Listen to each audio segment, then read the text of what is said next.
साथियों नमस्कार। मैं नीरज कुमार जलेसर पाठशाला में आपका स्वागत करता हूं। क्लास 10th के इस बैच में हम एक प्रश्नावली को पहले सॉल्व कर चुके हैं और हमारे पास अगली प्रश्नावली 1.2 को जिसको हम आगे सॉल्व करेंगे। मुझे उम्मीद है कि आपने पिछली वीडियो को अच्छे से समझा होगा, देखा होगा, क्योंकि जब तक आप पिछली चीजों को नहीं देखेंगे आगे की बातें आपको अच्छे समझ में नहीं आएंगी। चलिए तो हम शुरू करते हैं अगले प्रश्नावली को प्रश्न नंबर 1 के साथ। तो हमारा पहला प्रश्न है, निम्नलिखित संख्याओं को अभाज्य गुणनखंडों के गुणनफल के रूप में व्यक्त कीजिए।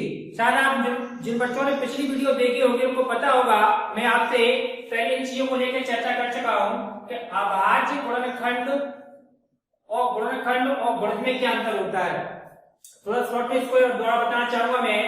तो मैं थोड़ा सा एक टेबल बनाता हूं जिसके माध्यम से आपको समझ में आएगा कि आपके गुणनखंड क्या होते हैं और अभाज्य गुणनखंड क्या होते हैं, क्योंकि जब तक आप ये बातों को नहीं समझेंगे तब तक आपको प्रश्न का सेंस समझ में नहीं आएगा। अभाज्य गुणनखंड तथा इसके साथ हम बात करेंगे गुणज। चलिए तो एक संख्या के माध्यम से समझते हैं कि तीनों में क्या खास अंतर होता है। जैसे हमने एक अंक लिया, संख्या ली 12, तो 12 के गुणनखंड क्या होंगे, तो मैं आपको बता दूं कि 12 जिन जिन संख्या से कट सकता है, यानी कि 1 से इसमें भाग चला जाएगा तो 1 इसका गुणनखंड होगा।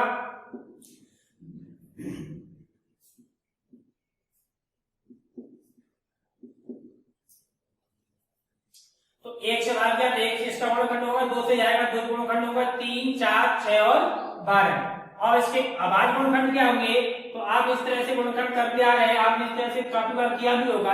ये इस तरह से आपको जो भी अंक मिलेंगे वो क्या कहलाएंगे, संख्या के अभाज्य गुणनखंड। तो 2 से आपने पहले भाग दिया, इसमें कितनी बार गया, 6 बार। फिर आपने 2 से दिया, कितनी बार गया, 3 बार। फिर आपने 3 से दिया, कितनी बार गया, 1 बार।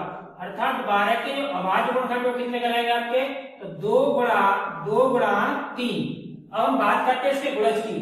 बात करते हैं गुणज की, तो 12 के गुणज क्या होंगे, तो 12 स्वयं अपने आप का गुणज होता है, यानी प्रत्येक संख्या अपने आप की गुणज भी होती है और गुणनखंड भी होती है, लेकिन अभाज्य गुणनखंड नहीं हो सकती। अगला इसका 24, 36 और ऐसी अनंत तक इसके सारी संख्या जो 12 से कट सकते हो सब इसकी क्या कहलाएंगी, गुणज कहलाएंगे। तो उम्मीद है आप इस चीज को समझ चुकेंगे कि गुणनखंड में क्या अंतर, गुणनखंड, अभाज्य गुणनखंड और गुणज में क्या अंतर होता है। तो हम ये बात कर रहे थे कि निम्नलिखित संख्याओं को अभाज्य गुणनखंडों के गुणनफल के रूप में व्यक्त कीजिए। तो ये 12 के हमने यहाँ पर जो गुणनखंड की है, वास्तव में यही हमारे क्या है, इस 12 के अभाज्य गुणनखंड के रूप में गुणनफल में प्राप्त हुआ है। अब हमारे कुछ संख्या हमारे बुक में दे रखी है। पहली प्रश्नावली 1.2 में प्रश्न नंबर 1 हमारा, जिसमें 1, 2, 3, 4, 5 प्रश्न दिए हैं, जिनमें हम बारी बारी इनको सॉल्व करते हैं। चलिए मैं इसको साफ करता हूं। ये सारी बात आप समझ चुके होंगे। अब हम अपने प्रश्न को चलते हैं। तो पहला हमारे पास पहली संख्या है 140, जो काफी बेहद आसान है। उम्मीद है काफी बच्चे इसको कर भी लेते होंगे, कुछ बच्चे इसको कर भी चुके होंगे, लेकिन जिन बच्चों के समझ में नहीं अभी तक ये चीज आई कि इसको हम करते क्या है, तो ध्यान से देखिएगा। ये बहुत ही आसान टॉपिक है, बहुत ही सरल टॉपिक होता है 140। मैं यहाँ सबसे पहले तय करेंगे मैं इसको किससे काटा। तो मैं आपको एक बात बताऊंगा, आपके धारण में बात ये होती है कि हम जब भी किसी संख्या के अभाज्य गुणनखंड करते हैं तो सारी की सारी संख्याएं पहले से ही अभाज्य होती है। अर्थात जैसे हमने आपको अभाज्य का टॉपिक पढ़ा दिया पिछली वीडियो के माध्यम से, जिसमें आप जाके देख भी सकते हैं। पहला सबसे छोटा में आपका अभाज्य हो गया 2, फिर हो गया आपका 3 के बाद आपका 4, 2 से कट जाकर 4 अभाज्य भी होगी आपकी, कौन होगी, 5 का 6 कटे 7, और 7 के बाद आपकी 11 और 13 और इस प्रकार से काफी अंक संख्या। तो हम हमेशा फोकस करेंगे इन अंकों से इन संख्याओं को काटने की कोशिश करते हैं। चलिए तो सबसे पहले हमारा मान कौन सा है, 2। तो हम चेक करेंगे संख्या 2 से कट जाएगी, यदि 2 से कटेगी तो उसको काटना शुरू करते हैं। तो हमने देखा अंतिम अंक 0 है, तो ये हमारी पहचान होती है। अगर अंतिम अंक 0 हो, 2 हो, 4 हो, 6 हो, 8 हो, तो सब संख्या हमारी क्या होती है, 2 से विभाजित हो जाती है, अर्थात 2 से कटेगी। तो कितनी बार, 2 7 14, 0 का 0, अंतिम अंक फिर से 0, इसका 2 से फिर कट जाएगी कितनी बार, तो इसका आधा कर लेते हैं कितनी बार, 35 बार। अब क्या है, अपनी 2 से संख्या 35 कटेगी, नहीं कटेगी तो हम क्या करेंगे, अगला टॉपिक अगला बताते क्या 3 से कटेगी, नहीं कटेगी। इसका क्या 5 से कटेगी, हाँ 5 से कटेगी, तो इसमें क्या करनी है, आपने 5 से काटना कितनी बार 5 सत्ते 35 7 बार। अब 5 से 7 नहीं कटेगा, कैसे कटना है, अगला हमारे पास क्या दिया है 7, तो 7 से इसको काटे कितनी बार एक बार, अर्थात हमारे यहाँ पर 1 से 40 के हमारे गुणनखंड प्राप्त हुए कितना कि 2 गुणा 5 गुणा 7, तो 2 गुणा 5 गुणा 7। इस प्रकार से हमारे पहला प्रश्न कंप्लीट हुआ। अब अगले प्रश्न को देखते हैं। दूसरा प्रश्न हमारा है 156। इसके अभाज्य गुणनखंड क्या होंगे, चलिए इसको भी देखते हैं। उनको पहले की तरह सबसे पहले देखें क्या होंगे, 2 से क्या अंतिम अंक ऐसा जो 2 से कट जाएगा, हाँ बिल्कुल कट जाएगा, इसका तो 2 से काटेंगे, तो 2 से काटेंगे 15 2 सत्ते 14, यहाँ पर बचेगा आपका 1 यहाँ पर आकर आपका काम करते हैं, यानी कि कभी 6 और 1 जो बचता है वो 7 नहीं होता, कितना होता है, ये तरीका आपका गलत है, यानी कि 6 और 1 इस तरह से हम इसको मानते हैं, कितना हो जाएगा यहाँ पर 16 हो जाएगा, अर्थात 14 होते हैं 15 आते हैं, 1 जो बचा वो यहाँ पर मान लिया जाता है, तो यहाँ पर क्या दिखाई देगा हमें 16, तो 2 से 16 भाग रहे कितनी बार जाएगा 8 बार। चलिए इसके बाद हम देखते हैं 2 से फिर भाग लाएंगे, साथ में कितना है 2 3 6, 2 3 6 होते हैं, जबकि पहले से कितना है 7 है, इसका मतलब यहाँ पे 1 बचेगा तो वहां पर आएगा, यहाँ कितना हो जाएगा हमारे पास अब 18, 2 से काटेंगे तो 2 में 18, इसका फिर आप देखते हैं क्या 2 से संख्या कट पाएगी, नहीं कट पाएगी, क्योंकि अंतिम अंक क्या हमारे पास 9 है, तो ये 2 से नहीं कट पाएगी, तो क्या 3 से कटेगी, तो हाँ 3 से कटेगी, 3 एकम 3 और 3 तिया 9, क्या इसका किसी दूसरे से कटेगी नहीं, क्योंकि 13 खुद क्या हमारी अभाज्य संख्या होती है, अभाज्य संख्या किसी दूसरे संख्या से नहीं कटती, इसका मतलब 13 से ही कटेगी। इस प्रकार हमारे 156 के जो अभाज्य गुणनखंड होंगे कितने होंगे 2 गुणा 3 गुणा 13, तो 2 गुणा 3 गुणा 13। इसके अलावा बाकी आपके प्रश्न बचे तीसरा चौथा पांचवा, चलिए एक सवाल और लेते हैं इसके साथ ही यहाँ पर, इसके अलावा एक सवाल और लेते हैं, इसका तीसरा पार्ट हमारे पास दिया है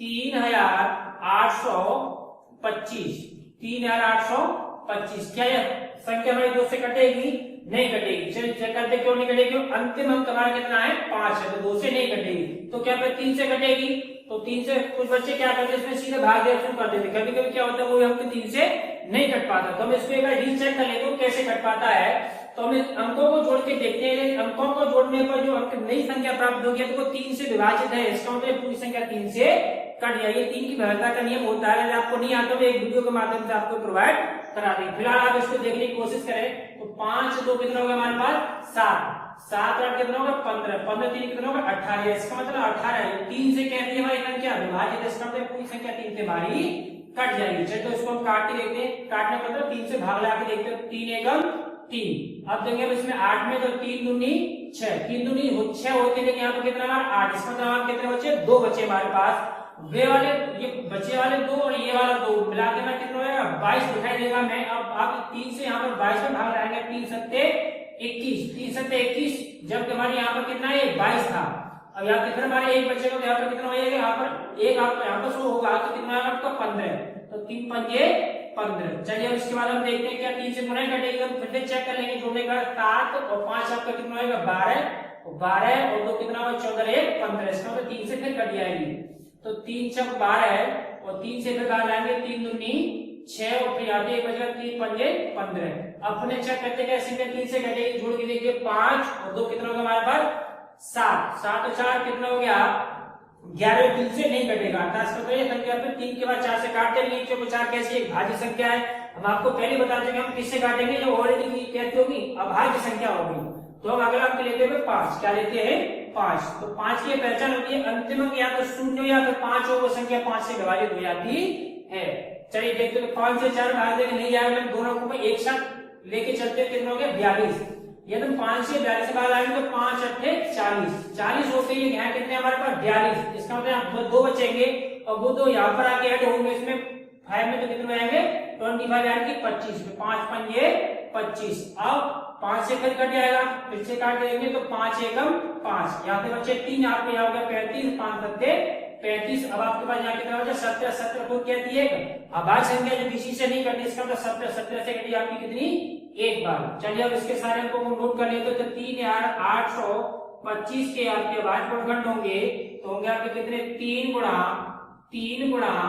5 गुणा 17। अब आपके बाकी 2 प्रश्न जो रह गए जिन्हें आप करके सोल्व करके देखिए और कमेंट में इसके उत्तर को जरूर लिखें। मैं आपको उत्तर चेक करूंगा कि आपकी विधि अच्छे से समझ में आई। उम्मीद करता हूं यहाँ तक की बात आपके समझ में आई होगी और आप इस चीज को नोट करिए। फिर हम बात करते हैं अगले प्रश्न की। चलिए अब प्रश्न नंबर 2 की ओर देखते हैं। प्रश्न नंबर 2 में लिखा है तो पूर्णांकों के निम्नलिखित युग्मों के युग्म मतलब इसको जोड़े थे कहते हैं, यानी कि पेयर वाला क्या होता है युग्म होता है, यानी कि हम इसको क्या कहते हैं पेयर यानी कि जोड़ा, इसको कहते हैं युग्म के HCF क्या चीज HCF और LCM ज्ञात कीजिए। तो हम HCF और LCM को पीछे क्लास के माध्यम से सीख चुके हैं, थोड़ी देर हम आज प्रश्न के अनुसार भी करेंगे तथा इसकी जांच कीजिए कि अब जो चीज मैं आपको रेड कलर लिखी थोड़ा हाईलाइट किया है, इसको थोड़ा ध्यान से देखिए। 2 संख्याओं का गुणनफल बराबर क्या होता है कि HCF गुणा LCM, यानी कि ये कुछ नई चीजें हैं जिसको मैं आपको अलग से थोड़ा समझा देता हूं। ये होता क्या है, जब 2 संख्या माना हमें ये हमारा फॉर्मूला होता है, इसको वो ऐसे फॉर्मूला याद कर लीजिए कि A गुणा B बराबर HCF गुणा LCM, जहां A और B का मतलब मैं आपको बता रहा हूं क्या होता है। A का मतलब यहाँ पर हमें जब 2 संख्या दी होती है जिसका हम HCF या LCM निकालते हैं, उन 2 संख्या को हमारा क्रम से A और B कहा गया है और इन दोनों संख्या को ये मासा निकले वो आपका HCF और लासा निकला आपका LCM, यानी कि आप चाहे तो इसको इंडिकेट कर ले। A का मतलब आपकी पहली संख्या, A का मतलब पहली संख्या और B का मतलब आपकी दूसरी संख्या और HCF इनका क्या कहलाएगा हमारा मासा और LCM क्या कहलाएगा हमारा लासा। यानी कि फॉर्मूला हमें ये प्राप्त होता है कि 2 संख्या है जिनका मासा यदि हमें पता है तो उससे फॉर्मूले से क्या उसका लासा पता कर सकते हैं। यदि उसका हमें लासा पता है तो क्या पता कर सकते हैं मासा। यदि मान लो हमें 2 संख्याओं का मासा लासा पता होता है और मतलब हमें एक संख्या दी होती तो हम दूसरी संख्या पता कर सकते हैं। और बोर्ड परीक्षा में आपको अधिकांश यही सवाल पूछा जाता है, यदि इस फॉर्मूला बेस्ड पर कोई क्वेश्चन बना तो आपको हमेशा यही पढ़ता ही आएगा कि 2 संख्याओं का मासा इतना तथा लासा इतना है, ये दोनों में से एक संख्या ये है तो दूसरी संख्या ज्ञात तो कीजिए। तो थोड़ा इसको ध्यान से समझेंगे आप इस फॉर्मूले को।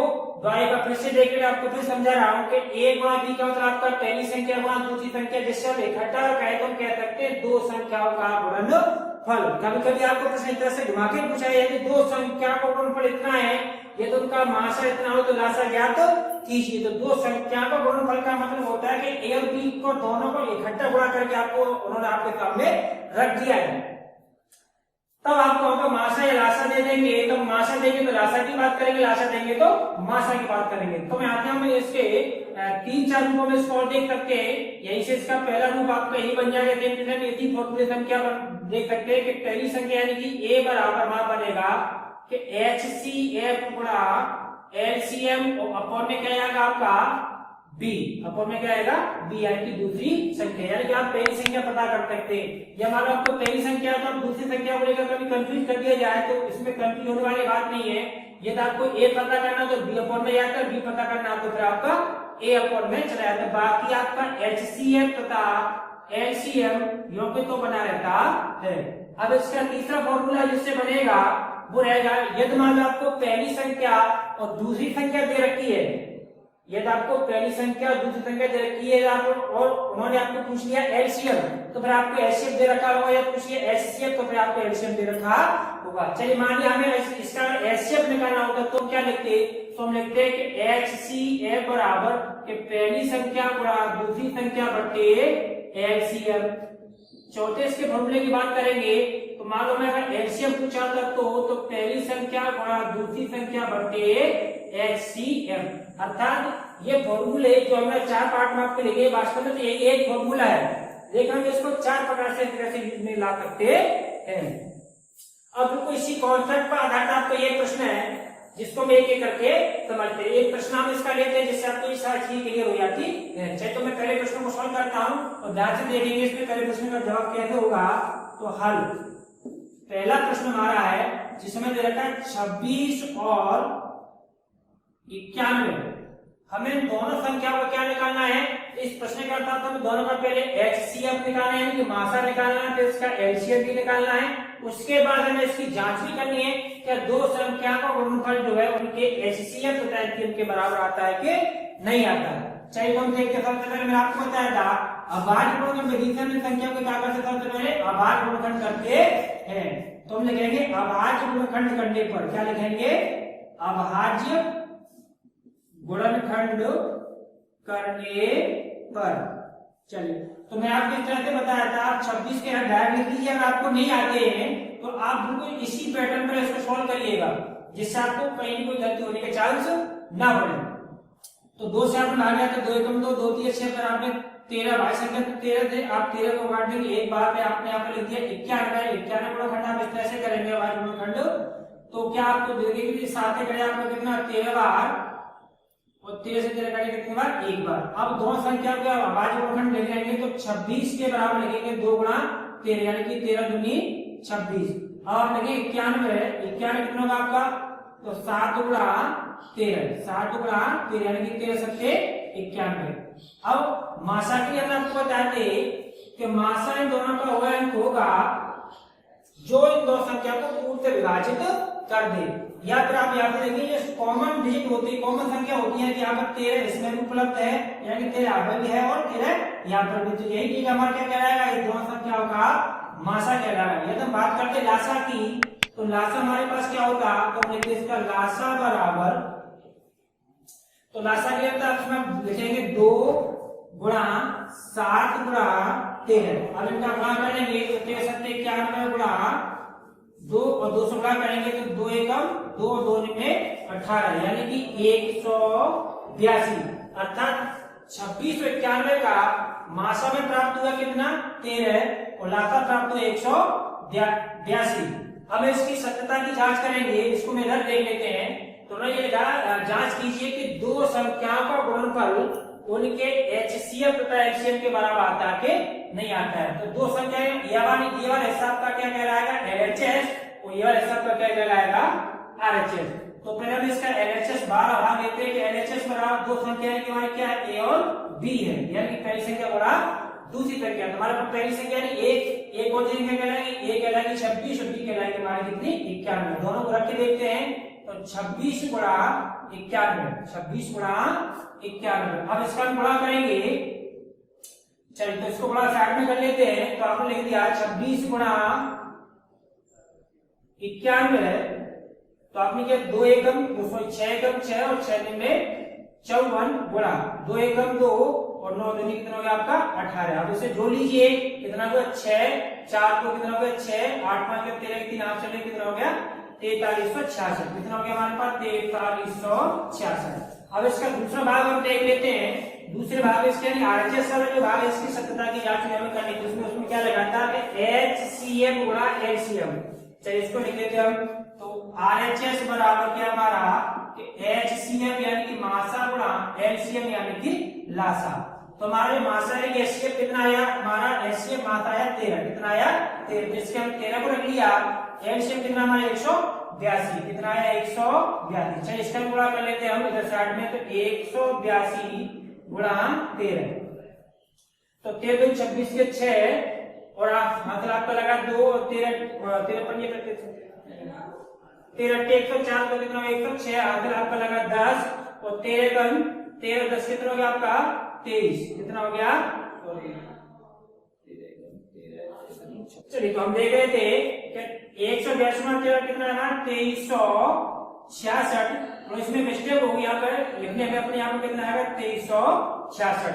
यानी कि आप देखेंगे कि LHS वाले भाग में पहली संख्या गुणा दूसरी संख्या को गुणनफल जितना आ रहा है, कितना है 2366, उतना ही गुणनफल कितना आ रहा है RHS यानी कि उनके मासा तथा लासा का करने पर कितना 2366। तो हमें इसकी सत्यता की यही जांच करनी थी। बाकी सही प्रश्न हमारे दूसरा पार्ट इसका तीसरा पार्ट बिल्कुल सेम इसी प्रकार से होना है, वो आपके प्रश्नों को सॉल्व करके देखेंगे। अब मैं इसकी साइड में हो रहा हूँ, आप इसका स्क्रीनशॉट लीजिए और इसे नोट करिए। चलिए अब हम इसके अगले भाग को देखते हैं। तो मैंने पहला प्रश्न समझा, दूसरा हमारा 510 और 92, 510 और 92 करने के लिए हमें सेम क्या करना है, पहले प्रश्न की तरह HCF यानी कि मासा एलसीएम यानी कि लासा दोनों चीजें हमें ज्ञात करनी है। फिर इसमें हमें सत्यता की भी जांच करनी है कि दो संख्या पर गुणनफल यानी कि 510 का हम गुणा अगर 92 करते हो जो उत्तर प्राप्त होगा क्या वो इसके मासा तथा लासा के गुणनफल के बराबर आता है कि नहीं आता है। चलिए तो हम शुरू करते हैं।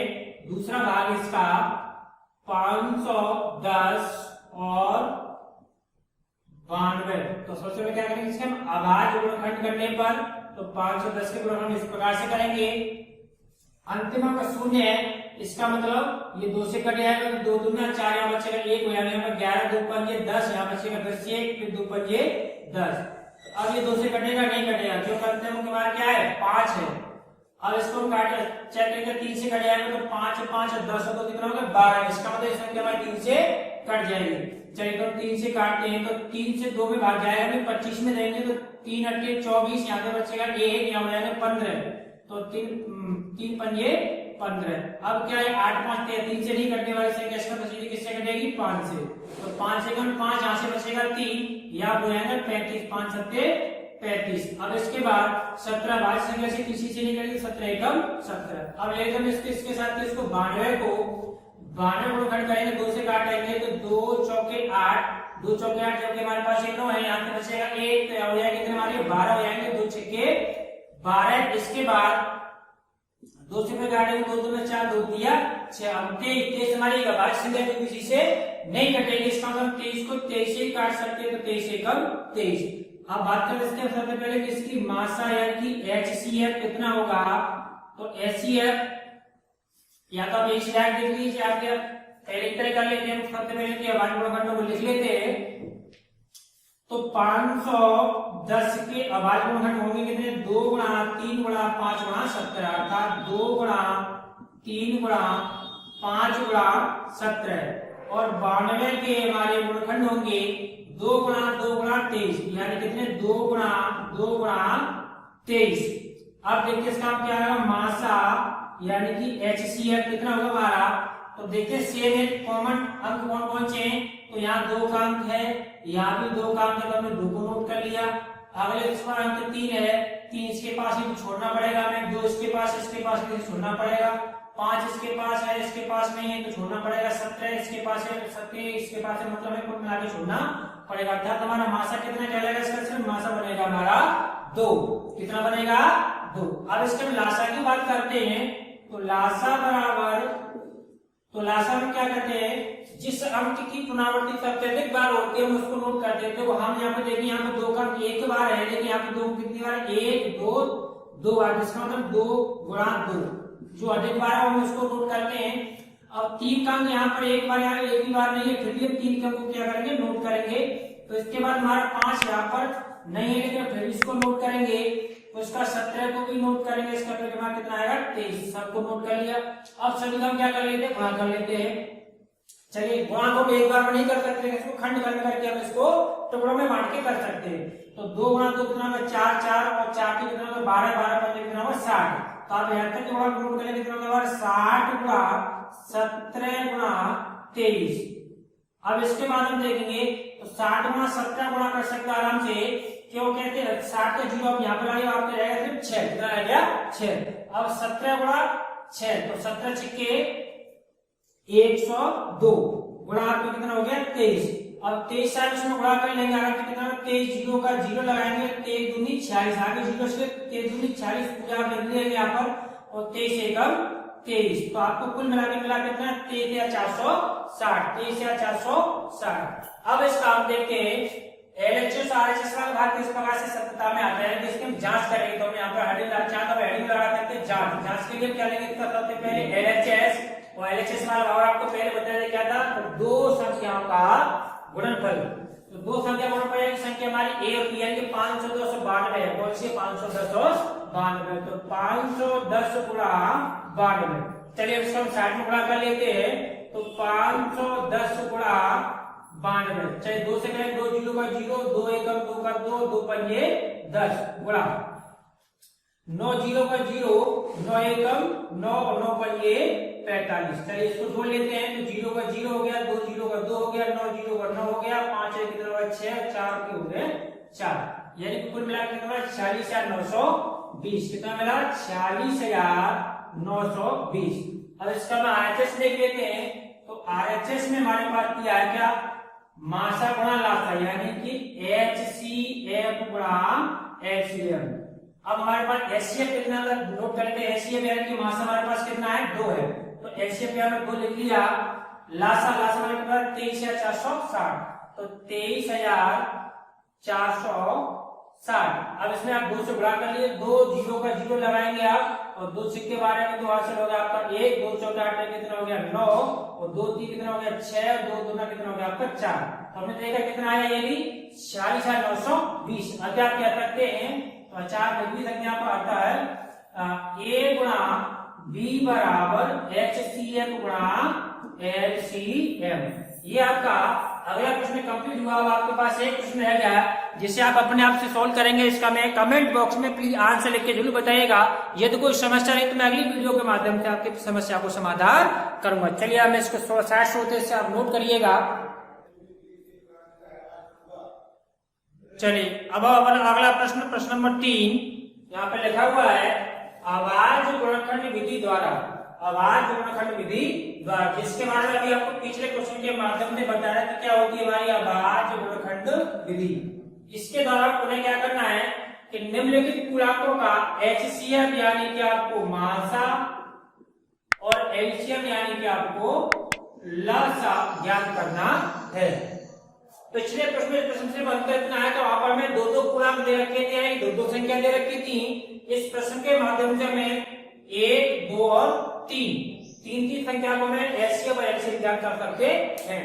लेकिन पिछली विधि में मैंने आपको एक फॉर्मूला के बारे में बताया था कि A गुणा B बराबर होता है आपका क्या HCF गुणा LCM। यहाँ पर ध्यान देने वाली बात यह होगी कि इस फॉर्मूला के माध्यम से हम सिर्फ केवल 2 संख्याओं के बारे में यदि हमें 2 संख्या पता है यदि उसका हमें HCF पता तो हम HCF फाइंड कर सकते हैं। यदि उसका हमें LCM पता तो उसका HCF फाइंड कर सकते हैं।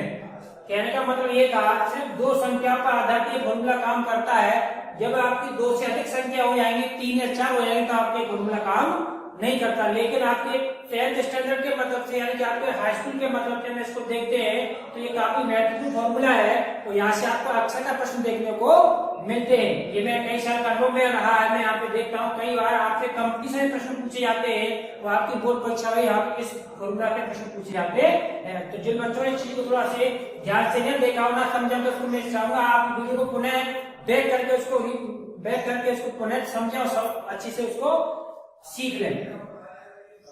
चलिए इसके बाद हम देखते हैं अगला प्रश्न नंबर 3। अगला प्रश्न नंबर 3 हमारा है जिसका पहले सवाल का हम हल लेते हैं। जहां पर हमारे पास 3 पूर्णांक दे रखे हैं। कौन कौन से दे रखा है 12 15 और 21 का हमें क्या निकालना है HCF भी निकालना है और LCM भी निकालना है। तो लेकिन विधि का नाम दिया सिर्फ हम उसी विधि से निकालेंगे। हम अपने मन से कोई दूसरी विधि को नहीं लगा सकते। यहाँ पे विधि का स्पष्ट नाम लिखा है मेथड के आपका आवाज गुणनखंड विधि के द्वारा मैं इसमें HCF और LCM को ज्ञात करना है न कि हम इसमें आपका भाग विधि लगाए। कौन सी विधि रहेंगे आवाज गुणनखंड विधि के द्वारा इसको हम सॉल्व करेंगे। चलिए देखते हैं। तो सबसे पहले हम क्या लिखेंगे आवाज गुणनखंड करने पर क्या लिखते हैं हम आवाज गुणनखंड करने पर।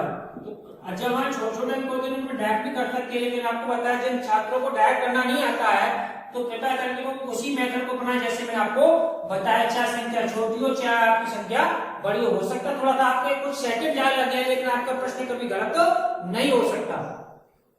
चलिए तो 12 का आपने घर तक किए हैं। आवाज गुणनखंड की गई कितने से 2 से काटा आपको इसको 6 बार 2 से काटा फिर इसको आपने 3 बार और 3 से काटा आपको उसने 1 बार। अब इसका 15 को फिर से इसके हमारे गुणनखंड करेंगे तो हम देखते हैं कि 15 किससे कटेगा हमारा 3 से 5 बार 5 से कटेगा 5 कितनी बार 1 बार और 21 को हम कट करते तो हम देखते हैं किससे कटेगा 3 से 7 बार 7 से 1 बार। अब क्या करेंगे तीनों संख्या के आवाज गुणनखंडों को क्रम से लिख लेंगे हम। तो 12 के गुणनखंड कितने हमारे 2 गुणा 3 कितना है हमारे पास 2 गुणा 3। इसका 15 के हमारे गुणनखंड कितने हमारे पास तो 3 गुणा 5 कितने आए 3 गुणा 5। इसके बाद 21 के गुणनखंड हमारे पास कितने आए, तो आया 3 गुणा 7, कितना आया 3 गुणा 7। अब हम इसका पहले मासा की बात करेंगे, उसके बाद इसकी बात करेंगे हम लासा की। तो मासा के लिए मैंने आपको बताया था हम करते क्या है कि तीनों संख्याओं के भाज्य गुणनखंडों में ये ढूंढते हैं कि कौन सा अंक जो है तीनों में कॉमन है। तो हम देख रहे हैं यहाँ पर 2 का अंक है, यहाँ पर 2 का अंक नहीं, इसका मतलब 2 को दोनों अंक कैंसिल हो गया। हम बात करें 3 की, तो देखो 3 का अंक इसमें भी उपलब्ध है, एक जगह यहाँ भी है और एक जगह हमारा यहाँ भी है। इसका मतलब हमारा तीनों में एक ही अंक कॉमन मिल रहा है, कौन 3 3 3। 5 इसके पास है लेकिन इसके पास नहीं है, 7 इसके पास है लेकिन दोनों के पास नहीं है। अर्थात हम कह सकते हैं इसका मासा हमारे पास कितना, केवल और केवल 3 का अंक तीनों संख्याओं का, यानी 12 15 21 का मासा होगा। यदि आपको चेक करना है कि हमारे ये उत्तर सही है गलत, तो हम क्या करेंगे, इस मासा को यहाँ से उठाएंगे और इन संख्या को इससे काट के देखेंगे, भाग लगा के देखेंगे ये संख्या इससे कट पा रही है। तो 3 से आप काटिए 12 को आराम से कट पा रही है, 3 चौक 12, 3 से काटेंगे 15 को, 3 5 15 आराम से कट पा रही है, 3 से काटेंगे 21 को, ये हमारे आराम से कट पा रही है। इसका मतलब हमारा मासा क्या हुआ, एकदम सटीक निकला है। अब बात करते हैं इसकी लासा की, क्योंकि हमें लासा भी पूछा गया। तो हम यहीं पे लिखेंगे इसका लासा बराबर, तो लासा बराबर या तो हम पुराने भोगों से निकाल सकते हैं आपके पास, चलिए उससे नहीं लगाएंगे क्योंकि ये 3 अंकों वाला सवाल है। तो लासा के लिए क्या करेंगे, अधिकतम अंकों वाली संख्या को हम लेते हैं। तो 2 का जवाब कितने यहाँ पर 1 और 2 बार, और इसके पास 1 बार है, इसके पास 1 बार, इसका मतलब 2 का अंक दोनों बार नोट कर लेंगे।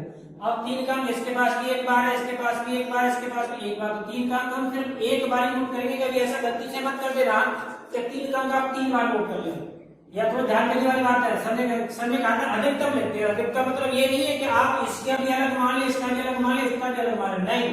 यदि इसमें ये 1 बार है, इसमें भी 1 बार है, इसमें भी 3 का अंक आप 1 बार ही नोट करेंगे, ना कि 3 बार।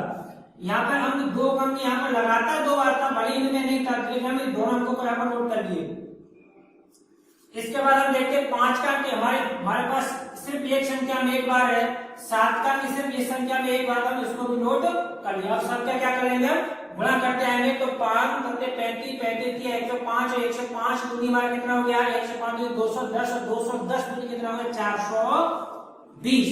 अतः संख्याओं का तीनों का किसका 12 15 और 21 का लासा कितना हुआ 420। अब लासा को भी चेक कर सकते हैं, लासा में इसका उल्टा करते हैं, क्या 12 से 15 से और 21 से 420 कट पा रही है, चाहे तो भाग लगा के देखे चले, हमें चेक कर लेते हैं कि 12 से में भाग लगा 420 में क्या ये कट पाएगी। तो 12 से भाग लगाएंगे 42 में, तो 12 कम 12 12 24 और 12 36 12 से बढ़ता है 12 दिया 36, आपने यहाँ पे लगाया 36, तो 6 कितना हो गया 42, आपका हो गया 12 पंजे 60। अब आप देखेंगे ये संख्या आपकी 15 से भी कटेगी, ये संख्या आपकी 21 से भी कट जाएगी। अर्थात हमारे जो लासा जो निकला है उनकी संख्या को भी हमारे एकदम कहता है सही निकला है, यानी कि लासा भी सही है और मासा भी सही। इस प्रकार से हम इसको रीचेक कर लेते हैं और अगला प्रश्न इसकी तरह से देखते हैं। चाहिए तब तक आप इसको नोट करिए, चाहे इसका आप स्क्रीनशॉट लीजिए और अगले प्रश्न में हम फिर इसके बाद देखते हैं। चलिए अब इसका हम अगला भाग देखते हैं। अगला भाग हमारा 17 23 और 29 को लेकर के है, 8 9 25 को लेकर के है। तो ये दोनों प्रश्नों के लिए प्रवृत्ति एक जैसी है, तो मैं इनसे एक प्रश्न में इस बार इजाफा कर दे रहा हूं। आप इस बीच वाले प्रश्न को स्वयं चला के देखिए और इसका उत्तर ढूंढने की कोशिश करें। और मैं उम्मीद है कि आप बिल्कुल सेम इसी प्रकार से करते गए तो आपको इसका भी उत्तर मिलेगा। यदि कोई इसमें समस्या रहेगी तो इससे संबंधित आपको मैं ये वाला प्रश्न भी समझा दे रहा हूँ कि यहाँ पर आपको क्या समस्या है, कोई पता है यहाँ पर आपको क्या समस्या आ सकती है, तो उसी से संबंधित आपकी समस्या यहाँ भी आएगी। तो आप इसको थोड़ा ध्यान से समझिए, अगर आप यहाँ समझ जाएंगे तो इसके सवाल को भी आराम से लगा सकते हैं। चलिए तो मैं इसका तीसरा भाग लेता हूँ। तीसरा भाग में इसका हल डालते हैं। तीसरे वाले में हमारे पास अंक या संख्या दे रखी है कितनी कितनी 8 9 और 25, तीनों को गुणनखंड करेंगे तो 8 के गुणनखंड में इस बार थोड़ा डायरेक्ट लिख लूं तो कितना होगा 2 गुणा 2 गुणा 2। 9 के बाद गुणनखंड कितने हमारे पास तो 3 गुणा 3, लेकिन 25 गुणनखंड कितने हमारे पास तो होंगे कितने आपके 5 गुणा 5। अब हम बात करते हैं मासा की। बस आपको यहाँ पर समस्या आने वाली है, जैसे हम मासा निकालने बैठेंगे तो आपको कोई भी अंक यहाँ पर कॉमन दिखाई नहीं देगा। देखें यहाँ पर हमारे पास 2 का अंक है, लेकिन 2 का अंक इनमें से किसी के पास नहीं है। इसके बाद 3 का अंक है, लेकिन इन दोनों के पास 3 का अंक नहीं है। इसके पास 5 के एंगल लेके इन दोनों के पास 5 का अंक नहीं, तो फिर हमारा मासा क्या हुआ। तो इस सिचुएशन में आप हमेशा ध्यान कीजिए कि किसी भी संख्या में हम 1 से गुणा करते हैं, किससे गुणा करते हैं हम 1 से, तो संख्या को कोई प्रभाव नहीं पड़ता, लेकिन हमारे यहाँ पर एक काम बन गया, क्या हमारा काम बन गया कि यही एक यानी कि 1 जो है तीनों में ओबेलिस्ट माना जाएगा, यानी कि कॉमन माना जाएगा, यही कॉमन हमारा क्या कहलाएगा, इसका मासा कहलाएगा। क्या कहलाएगा हमारा मासा 1, क्या कहलाएगा 1। अब लासा के लिए इसकी बात करें तो लासा के लिए इसके लिखेंगे, तो लासा में हमें क्या करना होगा, अधिकतम अंकों की पुनरावृत्ति देखते तो 2 का क्या कितनी बार है 3 बार, यहाँ भले ही नहीं है तो इसको 3 बार लिखेंगे, तो 2 गुणा 2 गुणा 2, 3 का क्या कितनी बार 2 बार, तो 3 गुणा 3, 5 का क्या कितनी बार, तो 5 गुणा 5। चलिए अब इनको गुणा कर लेते हैं, तो गुणा करने के आपको सिस्टमिक तरीका बताऊं, हम क्या करते हैं, तो इधर से गुणा करते आते हैं, इधर से गुणा करते आते हैं। आप अपनी सुविधा के अनुसार इधर से पहला विषम में कैसे भी कर सकते हैं, इसका इसमें कर सकते हैं, इसका इसमें कर सकते हैं, जैसे आपको सुटेबल लगे, लेकिन ध्यान रहे आप किसी अंक को छोड़ नहीं सकते, अगर छोड़ दिया तो आपको उत्तर गलती हो सकता है। तो हमने देखा 5 बजे 25 हो रहा है, और ये 2 दूना 4, 25 का कितना होगा आपका 100, और 100 गुणा 2 कितना होगा आपका 200। चेक 5 बजे 25 और 2 दूना 4, 25 का कितना आपका 100, 100 गुणा 2 कितना आपका 200, 200 गुणा 9 कितना होगा आपका टोटल 900, यानी कि इसका लासा कितना कहलाएगा हमारा 900। इस तरह से आपका प्रश्न नंबर 3 कंप्लीट हुआ। अब अगले प्रश्नों को आप समझने के लिए आप इसको देखते रहिए, यदि आपको अगले प्रश्न और करने हैं तो अगली वीडियो का आप इंतजार करिए, बहुत ही जल्दी आपको अगली इसके आगे वाले प्रश्नों की वीडियो मिलने वाली है।